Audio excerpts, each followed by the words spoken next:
In 1998, a food scientist documented internally that orange juice coming out of long-term aseptic storage lacked the volatile compounds associated with fresh orange character and required flavor restoration before packaging. This wasn't a leak. It was routine, the kind of memo that gets written when an industrial process has a known gap and the fix is already standard. That fix is called a flavor pack. Formulated by fragrance companies like Givaudan and Firmenich using byproducts of the juicing process, it restores the aroma and taste that disappear when juice sits in a million-gallon tank for up to a year. Because the compounds derive from oranges, they don't appear on the label. 100% juice stays accurate. The law allows it. 4 brands most people buy on autopilot are built on that process. Some have added sourcing problems and a legal record on top of it. 2 aren't. The difference shows up on the label if you know what to look for. Tropicana.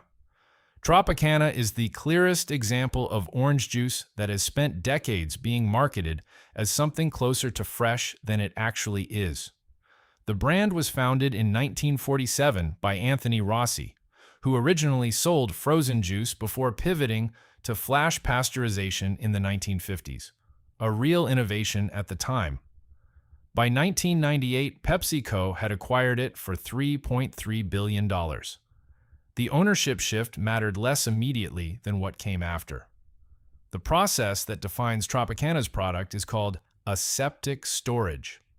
After oranges are juiced and pasteurized, the oxygen is removed from the liquid, which allows it to be stored in million-gallon tanks for up to 12 months without spoiling.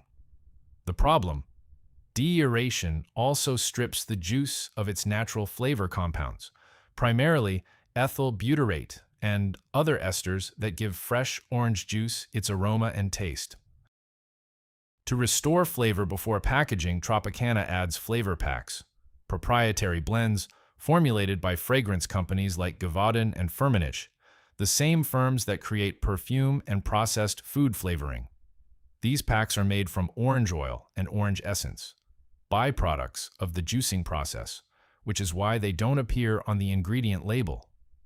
The FDA's definition of 100% juice does not require disclosure of flavor packs as long as their components derive from the fruit named on the label.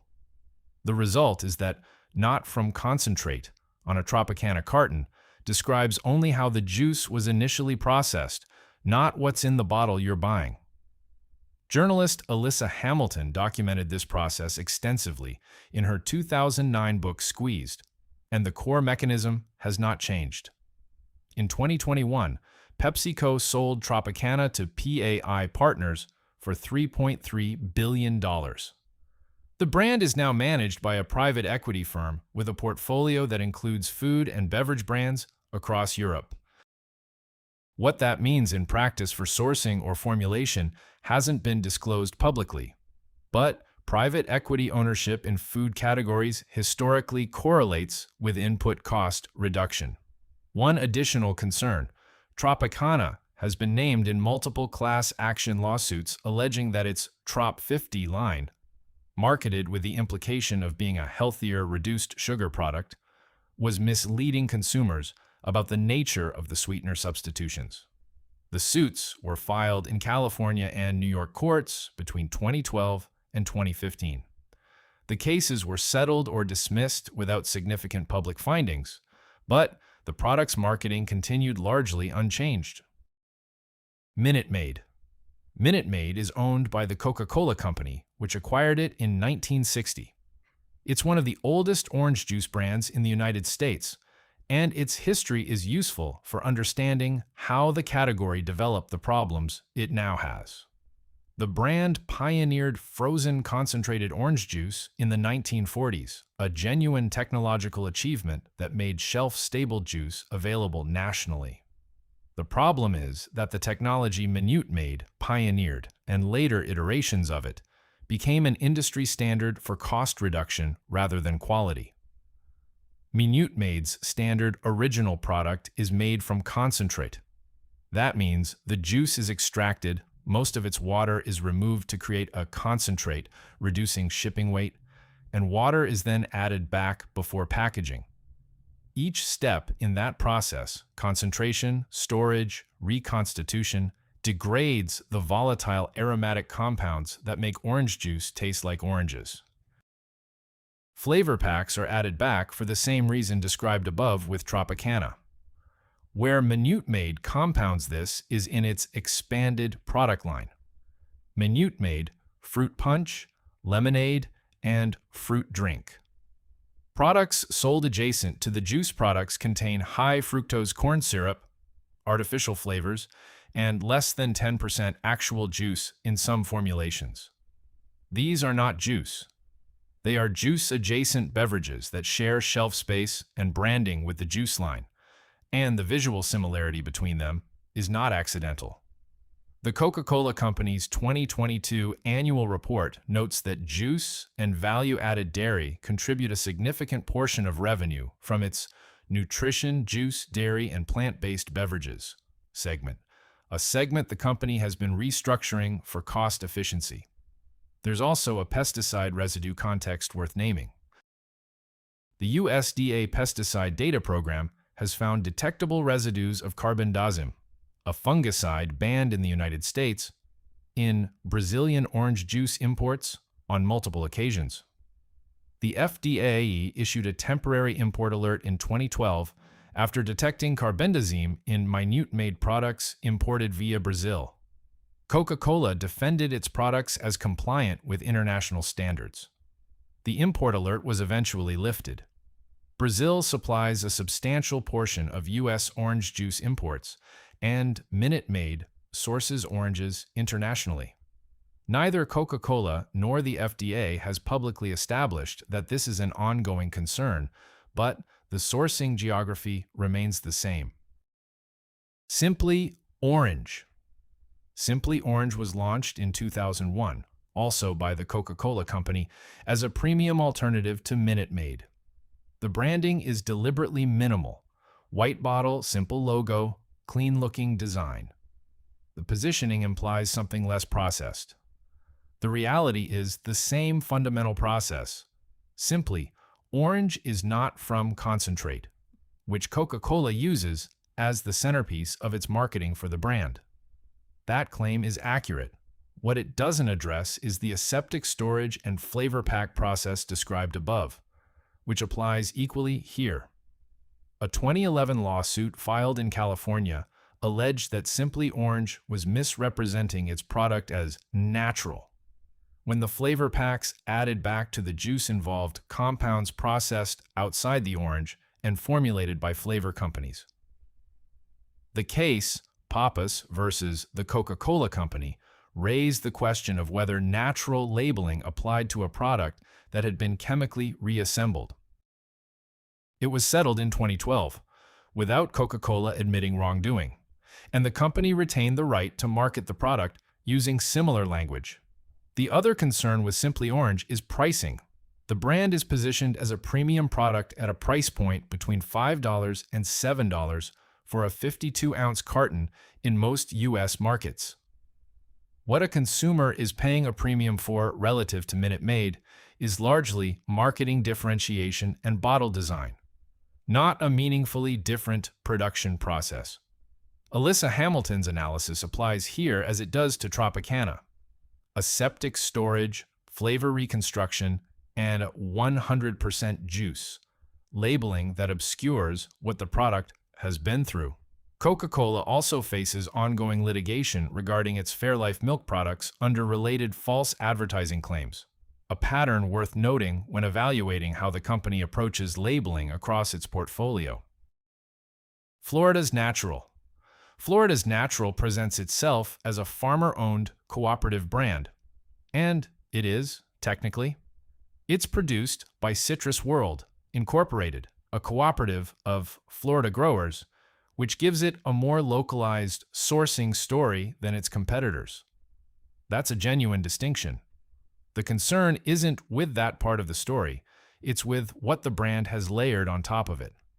Florida's Natural produces a primary not-from-concentrate line alongside a grower's best line and a line of products called breakfast beverages, the last of which are not juice and should not be evaluated as such. The main juice line uses the same deaeration and flavor pack process. The cooperative structure doesn't exempt the product from the technological realities of shelf-stable juice processing at industrial scale. What makes Florida's natural land on this list rather than the recommended section is a combination of label choices and a legal record. The brand has been the subject of complaints from consumers who felt that the farmer-owned and Florida branding implied a shorter, more transparent supply chain than the product actually represents. Florida orange production has also declined significantly over the past 15 years due to citrus greening disease, a bacterial infection spread by the Asian citrus psyllid that has reduced Florida's orange harvest by more than 75% since its peak in the late 1990s, according to USDA data. Florida's Natural has not fully disclosed how it handles supply gaps when Florida production falls short, or what percentage of its oranges come from out-of-state or international sources in those years. A class action was filed in 2014 in Florida federal court alleging that the brand's natural claims were misleading given the flavor pack process. The case followed the same trajectory as the Simply Orange litigation and resolved similarly. Florida's Natural is not the worst product on this list by a significant margin. If the cooperative structure and Florida sourcing when available matter to you, the trade-off may be acceptable. But it's not transparently produced, and the farmer-owned framing does real work obscuring that. Natalie's Orchid Island Juice Company. Natalie's is a small Florida producer that makes genuinely fresh-squeezed, cold-pressed orange juice with a 2-week refrigerated shelf life. The short shelf life is the tell. It means the product hasn't been deaerated, stored for months, or reassembled with flavor packs. You can verify this by looking at the ingredient list on a Natalie's bottle. Oranges. That's it. The company was founded in 1989 by Mary Grace Sexton in Vero Beach, Florida, and remains family-owned. It sources from Florida groves, and because its product is genuinely perishable, it sells primarily through premium retailers, Whole Foods, Fresh Market, some independent grocers, and through direct orders. A 32-ounce bottle typically runs $8 to $11, depending on location. The trade-off: it expires in roughly 14 days from juicing, so it's not useful as a pantry staple, and it's unavailable in most conventional grocery chains. It also doesn't have the scale to offer organic certification across its full product line, though it does offer some certified organic SKUs. If you can find it and use it within 2 weeks, the product is what the label describes.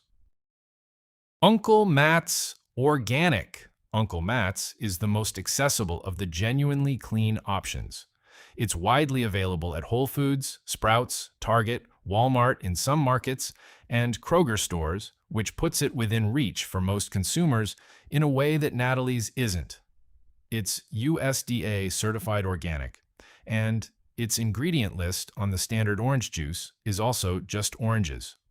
The brand was founded by Matt McLean in 1999 in Clermont, Florida, and was acquired by Harmless Harvest, a coconut water company, in 2019. Harmless Harvest is owned by Thailand-based Bolthouse Farms Parent, a Butterfly Equity, a private equity firm. That ownership chain is worth knowing.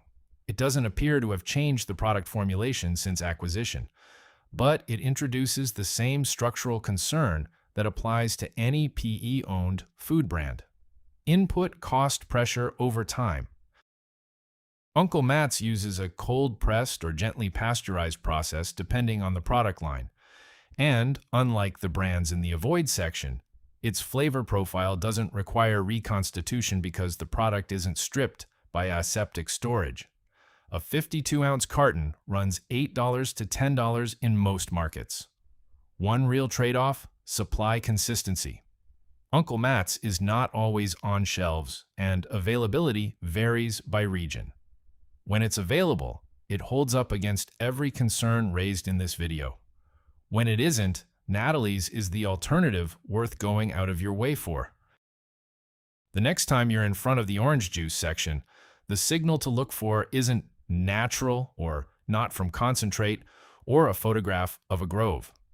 Those are marketing. The signal is shelf life and ingredient count.